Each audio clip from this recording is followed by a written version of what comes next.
How do we achieve, before competitions, how do we mainstreamify cubing? How do we get those numbers of people getting their hands on a cube? How do we do that? And I guess this applies to US and it applies to the West in general, you know? Yeah, I mean, for me, I think obviously a great way to do it is like I do know that there are nonprofits in the US that aim to teach kids cubing as like an after school extracurricular activity. Getting that and doing like the same type of thing as China's doing, I think would be great and would serve probably similar things in the US. Obviously, it's a lot harder to get it to that scale very quickly, but that would definitely be useful. The way that I've always thought that we get cubing more mainstream is we just stream more. Like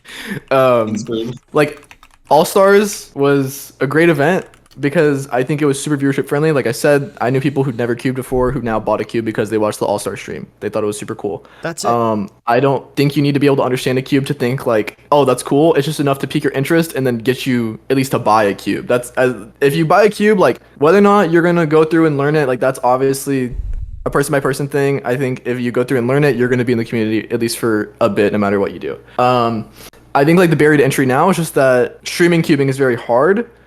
Like from what I've been told, I'm pretty sure like the production companies that currently operate streams in the US, they are doing it at a loss, just because they want to see streams happen. But in my head, I think streams are the best way forward. Just because, like I said, when I started, I thought it was cool. I wanted to be one of the best because I saw Felix and I was like, I want to be Felix one day.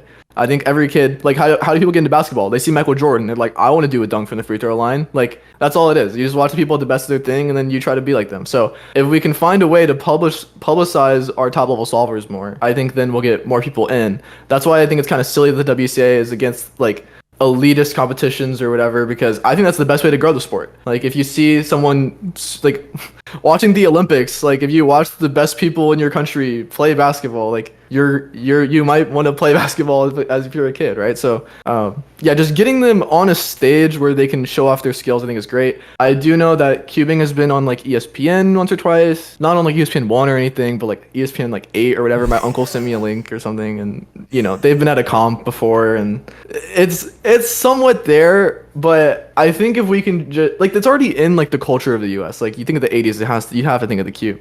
Getting in schools, I think that'd be great. More nonprofit organizations to teach kids cubing, that's amazing. More clubs just in general, and then just like promoting top level solvers. I think that's the best way to funnel people in.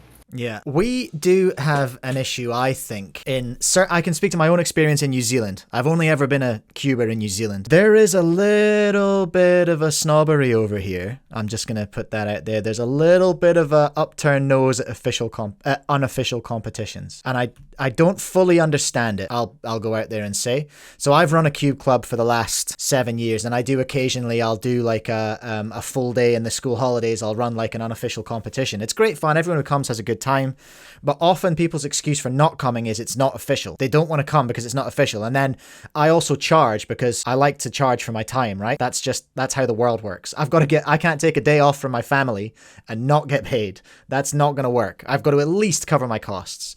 And people really don't like paying for unofficial competitions. And onwards from that, I'm getting to my point eventually, bear with me everyone. I feel like people, and you will have some insight here because you have audiences that you charge for your services who are in the West. I don't know about your audience entirely, Antoine, but I assume, Dylan, your students are American? Vast majority. I coach someone from Scotland. I just picked up someone from India. Have someone from Canada.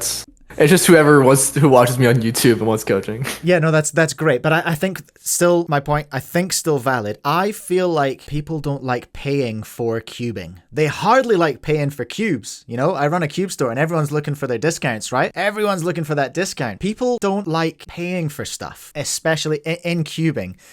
Correct me if I'm wrong in the chat, right? But people don't seem to like paying for things that aren't cubes. They'll pay for cubes and they'll pay to go to competitions, but they don't want to pay for other stuff. And so where does that come from? Where does that come from, do you think? Yeah, I mean, I think that a lot of where it comes from is us is in the Cuban community.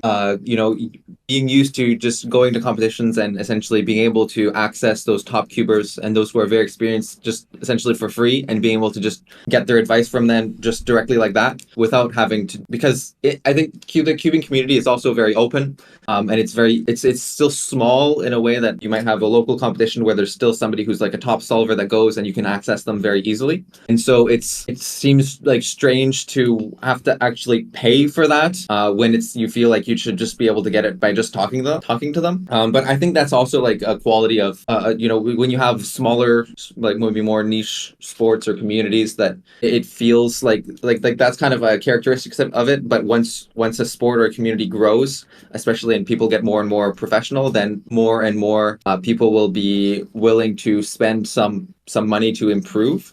And I think that there's like a few different ways that you can look at it. Like one of them is to be completely honest, like one is the cubers themselves that want to improve, and the other one, and that's really important in China specifically, is the parents that want to give a good experience to their children. And in reality, like the parents are the ones who have the money in most cases. And so in that case, that's usually like, if you're able to get the parents interested as well, that's when you'll be able to, get people on for cubing courses or coaching. Like, I mean, that's not always the case.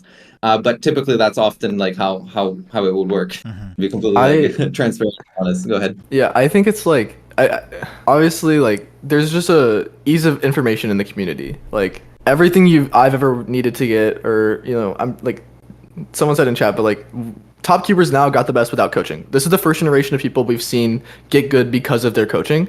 And so it's like, if they did it, why do I need to do it? Why do I need to pay? I think there's some people who view coaching as like a means to become the best in the world. And as it stands right now, you are silly. Well, not entirely, but it's kind of silly to pay money to get the best in the world if there's no payment back for you to be the best. Like I'm saying, there's no money at the top level unless you're in China and you win SSL. So why would you invest $2,000 over the course of a few years to eventually become a coach, or like to be coached? It's kind of nonsensical. When there's money in it, I think it makes more sense. But I also think some people view it's the same as like guitar lessons or whatever. Like I know people who are literally just like no-one guitarists, and like they charge more than I do for my top level Cuban coaching.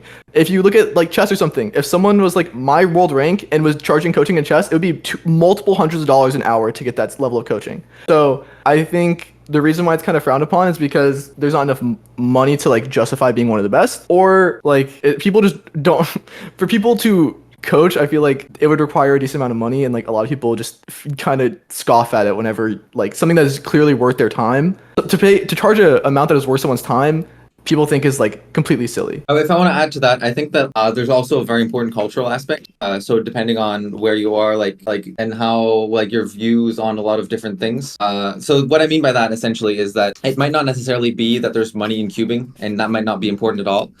So I'll like take the example of how it is in China. There is maybe a bit of money in cubing for those who are really fast if you win competitions, but to be honest, I don't think that that's really an important factor. The main thing is that, once again, that's the cultural aspect in China often, is that by getting into cubing, essentially for parents, it allows your child to be special and to essentially be good at something. And so in the future, it makes it a lot easier for them to apply to universities, for example. And if they're essentially able to get extra points for these extracurriculars that they're really good at, and even if they're not the best in the world, right? If they just get like a decent result, they've gone to a competition and they can say that, I've been certified whatever level, because there are independent cubing certifications in China. I can talk more about that if you're interested, but so you can say like, I have this certification, and then you get like extra points to get into university, to get into schools, and at the same time, like as a parent, I mean, you want your kids to be able to learn things that are that help develop their brain, that help them get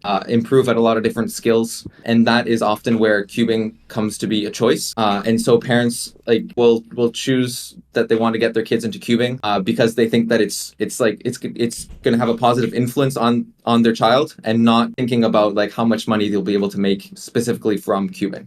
I think at least in China, that's, I would say, 99% of what people think of when they end up paying for cubing. Yeah. So like they might end up spending like tens of thousands of dollars without expecting to get a single dollar in prize money in return. Yeah, you're absolutely right. And it's not unreasonable. And I can speak, again, my experience is slightly different because I am a parent, right? I've got a 6-year-old and a 9-year-old. Yeah. I cannot tell you how many thousands of dollars we have spent on those two because they both do ballet, right? They love it. And we pay for it because they love it. And that is a valid reason to pay for something.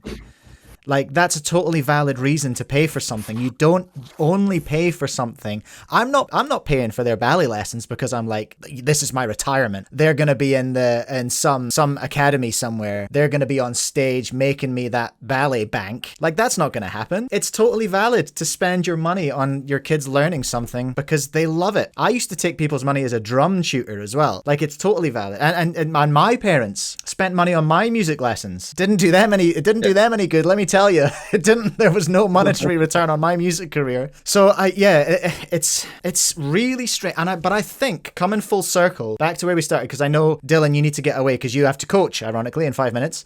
Coming full circle back to where we started. Well, back to where Antoine broke everyone's brains. There is a massive cultural difference because cubing is held to a different standard in China, I think, in children's education than it is in the West. My own experience in New Zealand, Rubik's Cubes get banned in schools. And I think that's the same in America, right? Yeah, my school, the year before I transferred there, like in middle school, cubing was super big, and then kids were cubing in class, and they were like, okay, no cubes at school. So I had to do learning virtual. Things, damn it. So I would say, like, I think that it's normal because it disrupts from what you're learning in the class. Yeah, I get that. The difference is that you have to have an extra class specifically for cubing, right? That's Yeah. like if you were to bring anything else, like if you bring a musical instrument to class and you just started playing, I'm sure it would be banned as well. Like, yeah, all right. Yeah. All right, I'll accept that. I'll accept that counter argument.